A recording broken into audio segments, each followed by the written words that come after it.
अस्सलाम वालेकुम नाज़रीन, प्रोग्राम में खुश आमदीद। सियासत एक बार फिर बंद गली में जा रही है। नए रास्ते दरियाफ्त करने की कोशिशें हो रही हैं और इस्लामाबाद अफवाहों का भी मरकज़ है। लेकिन तहरीक अदम एतमाद पर कुछ चीज़ें बहुत ही वाज़ेह होकर सामने आ गई हैं। उस हवाले से और इन तमाम हवालों से आज के प्रोग्राम में बात करेंगे और आपको चंद नई खबरें भी देंगे। खबरें भी वो जो आपके लिए आई ओपनर भी साबित हो सकती हैं। नाज़रीन, एक तो टीवी चैनल्स के ज़रिए से ये माहौल भी ऐसा क्रिएट कर दिया है और बाज़ ये अफ़वाहें फैलाई जा रही हैं कि जी कोई दरमियान की राह निकालने की कोशिश की जा रही है। 72 घंटे बड़े नाज़ुक हैं और फिर 72 घंटों में कुछ ना हुआ तो असेंबलियाँ तोड़ दी जाएंगी। आइन और कानून में जो दर्ज है उससे डिविएशन उनकी मौजूदगी में मुमकिन नहीं है, यानी उससे रूगर्दानी नहीं हो सकती। एक रेफरेंस सुप्रीम कोर्ट में मौजूद है, सुप्रीम कोर्ट अपना काम कर रही है, आइन नाफिज है। आइन के तहत तहरीक अदम एतमाद आ जाए तो या तो जो मुहर्रिकीन हैं तहरीक अदम एतमाद के वो अपनी तहरीक वापस ले लें, एक सूरत ये है। दूसरी सूरत ये है कि वज़ीर आज़म इस्तीफ़ा दे दें, तो तहरीक अदम एतमाद पर वोटिंग नहीं होगी।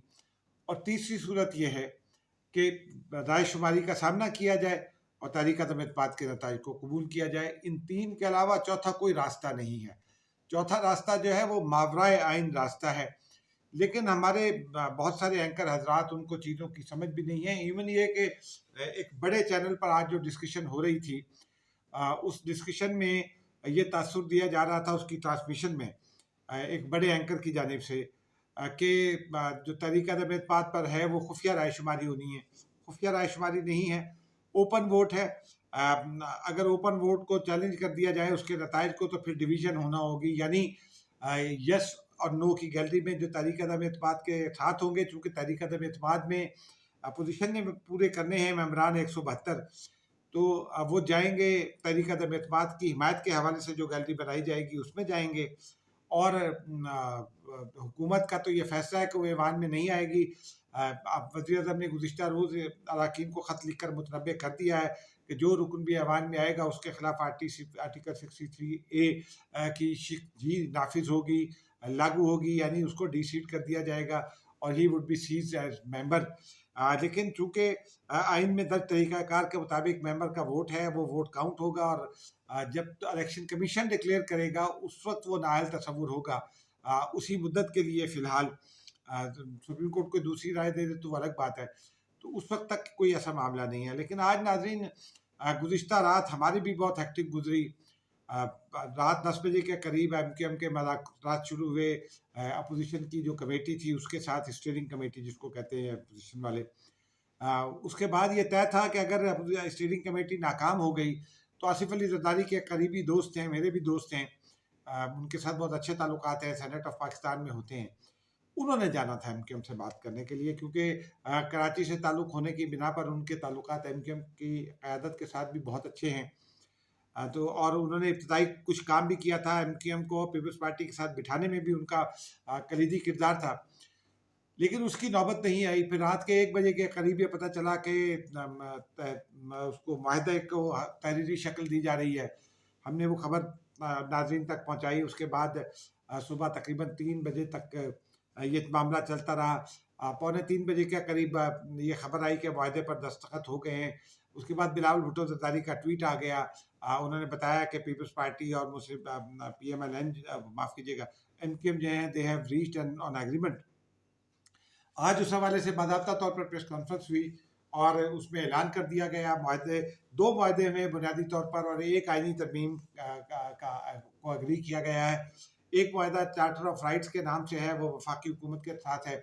एक पीपल्स पार्टी के साथ माहदा है जिसमें जो हम आपको पहले मामला बता चुके हैं, मरदमशुमारी है, लोकल गवर्नमेंट एक्ट है, जाली डोमिसाइल का मसला है, ट्रांसफर पोस्टिंग्स का मामला है, जॉब्स को कोटे का मामला है, कोटा सिस्टम पर जो अमल दरामद के हवाले से शिकायत हैं, ये वो तमाम मामला है जो आवाम से रिलेट करते हैं, जिनकी माशी सूरत हाल से रिलेट करते हैं।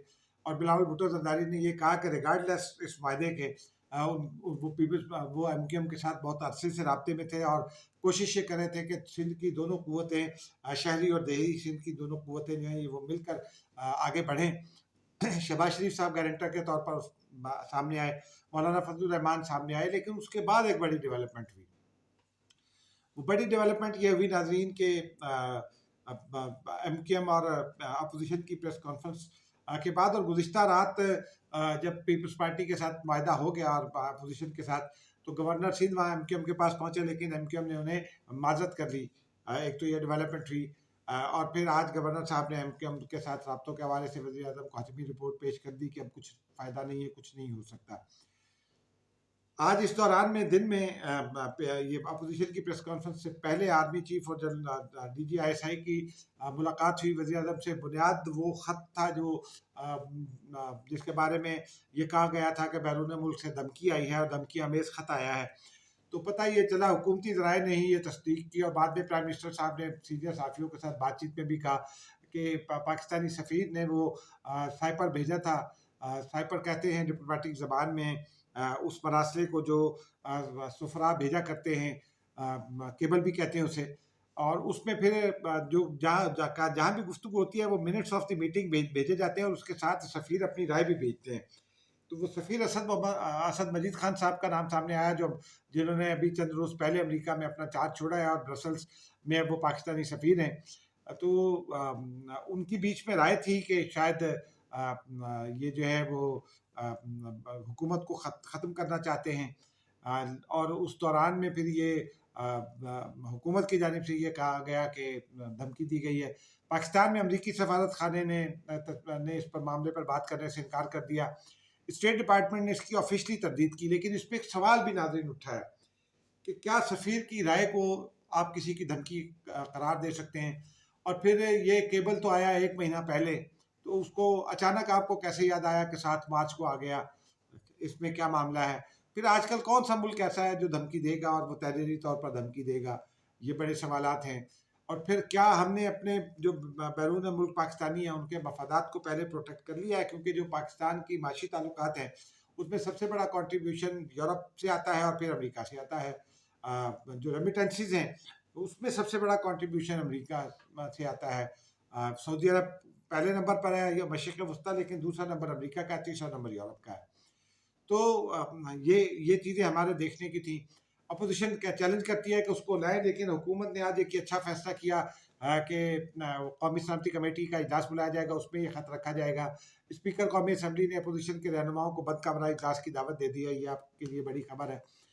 लेकिन एक और बड़ी खबर भी है कि हुकूमत ने चूँकि ये फैसला कर लिया है कि तहरीक अदम एतमाद में जो भी मेंबर वोट डालेगा उसे डिसीट किया जाएगा, ख़त लिख कर आगाह कर दिया है। इस हवाले से अपोजिशन ने अपनी हिकमत अमली तैयार कर ली है। आज 22 अरकान जो आज कौमी MQM के साथ प्रेस कॉन्फ्रेंस हुई, उसके फौरी बाद सिंध हाउस में एक इजलास हुआ। उसमें 22 अरकान मौजूद थे। 3 अरकान नए डिफेक्ट करके आए हैं और 3 मजीद कल आने की बातें की जा रही हैं। जो 3 नए मजीद अरकान आए हैं उनमें डॉक्टर आमिर लियाकत हुसैन है। मेरे एक दोस्त सियासतदान हैं, उन्होंने सिंध के एक वज़ीर के हमरा आमिर लियाकत हुसैन से चंद रोज़ पहले मुलाकात की थी और 24 घंटे पहले उन्होंने मुझे बता दिया था कि आमिर लियाकत हुसैन आ गए हैं और वो कल के इजलास में मौजूद होंगे। लेकिन एक एतमाद में बताई गई बात थी, तो वो उस वक्त आवाम के सामने लाना मुनासिब नहीं था, क्योंकि उनका ये कहना था कि फ़िलहाल ये खबर न लाई जाए। आज आमिर लियाकत जब उसमें शरीक हुए, हमने भी फुटेज के ज़रिए देखा और उससे अंदाज़ा हुआ। जवेरिया ज़फ़र आहिर खुशाब से एक ज़ियाउल हक़ साहब के साथ हुआ करते थे, वज़ीर दाखिला नसीम आहिर साहब उनकी फैमिली से हैं। बहुत अच्छी डिसेंट पढ़ी लिखी खातून है। आज दिन में उनका ट्वीट आया था कि वो वज़ीर आज़म के साथ है, लेकिन वो आज अपोजिशन के इजलास में फिर शरीक हो गई, यानी एक डिफेक्ट वो हुआ। फिर आमिर लियाकत हुसैन दूसरा डिफेक्ट हुआ। फैसलाबाद से आसिम नज़ीर साहब हैं, रुकन कौमी असम्बली पार्लियामानी सेक्रेटरी थे, वो भी मौजूद हुए। फवाद चौधरी के सगे ताया चौधरी अल्ताफ़ के बेटे फ़र्रुख अल्ताफ़ जो रुकन पंजाब असम्बली हैं, वो भी आज अपोजिशन के इजलास में मौजूद थे। तो इस तरह से 22 अरकान मिल गए। हुकूमत को छोड़कर जो सियासी जमातें आई हैं, शाहजान बुगटी साहब हैं JWP के, बलूचिस्तान अवामी पार्टी के 4 अरकान आए हैं, 7 अरकान MQM के आए हैं। تو ان کو ملا کر اپوزیشن کے پاس تقریباً 77 اراکین تھے، 4 آزاد اراکین بھی ساتھ ملے ہیں، اور پھر اگر ان میں 22 شامل کر لیں تو 99 بن جاتے ہیں. تو اس طرح سے، اور اس کے علاوہ 3 مزید آ جائیں گے تو 201 ہو جائیں گے. لیکن ایک خبر یہ ہے کہ اب حکومت نے چونکہ فیصلہ کر لیا ہے آرٹیکل 63 انووک کرنے کا، تو اپوزیشن کا یہ خیال ہے کہ اگر معاف کیجیے گا، اگر اپوزیشن اراکین اور اتحادی حکومتی اتحادی جو چھوڑ کر پیپلز پارٹی اور نون لیگ اور جے یو آئی کے ساتھ عامل ہیں، اگر وہ ووٹ کرتے ہیں اور سارے ووٹ کرتے ہیں تو پھر تو کوئی مسئلہ ہی نہیں ہے. حکومتی اراکین کو خطرے میں ڈالنے کی اجازت ہی نہیں دی جائے گی، خطرے میں ڈالنے کی کوشش نہیں کی جائے گی. لیکن انہیں وہاں لے جایا جائے گا. قومی اسمبلی میں وہ یوسف رضا گیلانی صاحب کے چیمبر میں موجود ہوں گے اور شہباز شریف صاحب کے چیمبر میں موجود ہوں گے، اور پھر انہیں ایوان میں وہاں سے لے جایا جائے گا ضرورت پڑنے پر. لیکن حکومت کی جانب سے یہ اعلان کیا گیا ہے کہ کوئی رک نہیں جائے گا. تو بہرحال اب دیکھتے ہیں حکومت ان کو روکنے کے لیے کیا کرتی ہے. ڈی جی آئی بی سے آج ملاقات ہوئی پرائم منسٹر صاحب کی. یہ بڑی ایک سگنیفیکنٹ بات ہے، جس سے یہ تاثر گیا کہ شاید آئی بی کو استعمال کیا جائے گا آفیشلی ان اراکین کو توڑنے کے لیے، واپس توڑنے کے لیے. اب یہ بہت مشکل ہو گیا ہے کہ آج کل 4 بجے عامر لیاقت حسین کو بلا لیا ہے وزیر اعظم نے اپنے ساتھ ملاقات کے لیے. عامر لیاقت نے کہا ہے کہ وہ وزیر اعظم کو چند باتیں بتائیں گے، لیکن انہوں نے اپوزیشن کو یہ یقین دلایا کہ وہ اپوزیشن کو ہی ووٹ کریں گے. ناظرین، اس درمیان میں ایک اور خبر بھی ہے. آپ کو یاد ہے کہ پرویز الہی صاحب نے اپوزیشن کو ڈچ کیا اور پھر ایک انٹرویو میں انہوں نے مریم نواز شریف پر ملبہ ڈال دیا. حالانکہ وہ غلط بات ہے. میری خواجہ آصف سوید جو مذاکراتی کمیٹی تھی ان سے بات ہوئی، ان سب نے اس کی تصدیق کی کہ مریم نواز صاحبہ نے کوئی اعتراض نہیں کیا تھا. وہ اعتراض ان کا ایک پرنسپل اسٹینڈ تھا، وہ پہلے تھا، لیکن پھر پارٹی پالیسی پر وہ تیار ہو گئی تھی اور انہوں نے کہا تھا کہ حتمی فیصلہ شہباز شریف صاحب کریں گے. شہباز شریف نے یہ فیصلہ کر دیا تھا کہ وزارت اعلیٰ پنجاب آصف زرداری کی مشاورت سے یہ فیصلہ کیا تھا کہ وزارت اعلیٰ پنجاب جو ہے وہ پرویز الہی صاحب کو دی جائے گی، لیکن وہ حکومت کے ساتھ چلے گئے. اب اطلاع یہ ہے کہ وہ بھی واپسی کے راستے تلاش کر رہے ہیں، کیونکہ ترین گروپ نے اور علیم خان گروپ نے صاف جواب دے دیا ہے کہ وہ پرویز الہی صاحب کو ووٹ نہیں کریں گے. پیپلز پارٹی نے بھی صاف جواب دے دیا تھا، اور اب وہ واپسی کا راستہ تلاش کر رہے ہیں. واپسی کا راستہ انہیں پتہ نہیں ملتا ہے کہ نہیں. لیکن بہرحال آج ندیم افضل چند سے میرے کولیگ نے پوچھا کہ کیا اب گل ود گئی ہے، مختاریہ آپ نے بات کی تھی، اب کیا کہتے ہیں؟ تو انہوں نے کہا کہ واقعی گل ود گئی ہے اور اب عمران خان کے بچنے کی کوئی صورت نہیں. ان سے یہ بھی سوال کیا گیا کہ فواد چودھری کو معافی مل جائے گی پیپلز پارٹی سے. انہوں نے کہا میرا تو وہ بھائی ہے، لیکن پارٹی فیصلہ کرے گی.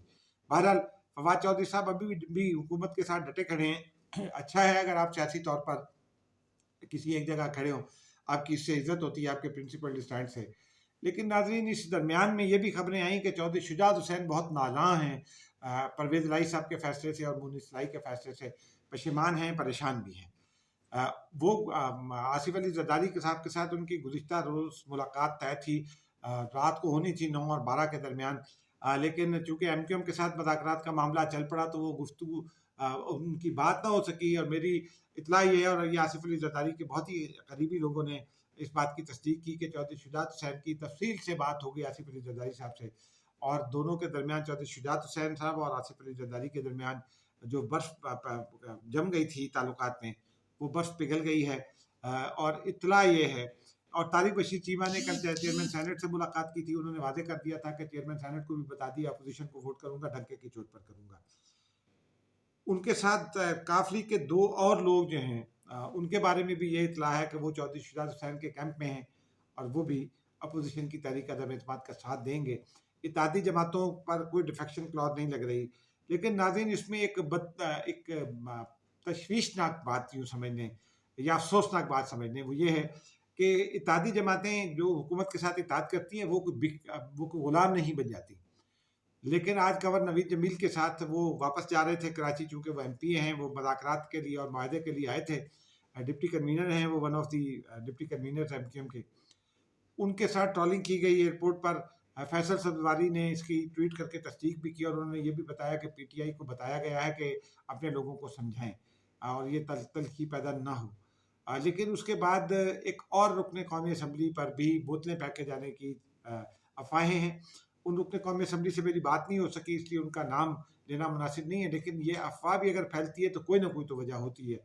और ये इन मामलात में चूँकि ये वजूहात होती हैं, और लेकिन ये वजूहात जो है ये मामूली नहीं होती है, कशीदगी में इजाफ़ा करती हैं। नाज़रीन, अब असल बात तो कल ही सामने आएगी, लेकिन हुकूमत के पास उसके अरकान की तादाद अब बहुत कम रह गई है। अपोजिशन के पास इस वक्त तक 199 अरकान मौजूद हैं, उनमें से 196 अरकान आज शामिल हुए सिंध हाउस में मीटिंग में। कुछ लोग में वीडियो में आए, कुछ वीडियो में नहीं आए, लेकिन हुकूमत के पास आज सिंध हाउस, अपोजिशन के पास आज सिंध हाउस में 196 अफराद मौजूद थे, और 3 अगर जो नहीं आ सके, उसमें जाम करीम बिजार भी शामिल हैं, उनको जो नाज़िम जोखियों की अहलिया ने माफ़ कर दिया, और अहलिया ये कहती हैं कि उनकी ताकत नहीं है जाम करीम बिजार से लड़ने की। जाम करीम बिजार अख्तर मैंगल साहब के भांजे भी हैं। सिंध हुकूमत के लिए भी ये सोचने का मकाम है, बिलावल भुट्टो साहब के लिए भी ये सोचने का मकाम है कि ये राय नहीं होनी चाहिए कि एक दुखी बेवा जो है वो इस तरह की बात करे। उसको इंसाफ दिलाना पीपल्स पार्टी और सिंध हुकूमत का काम है।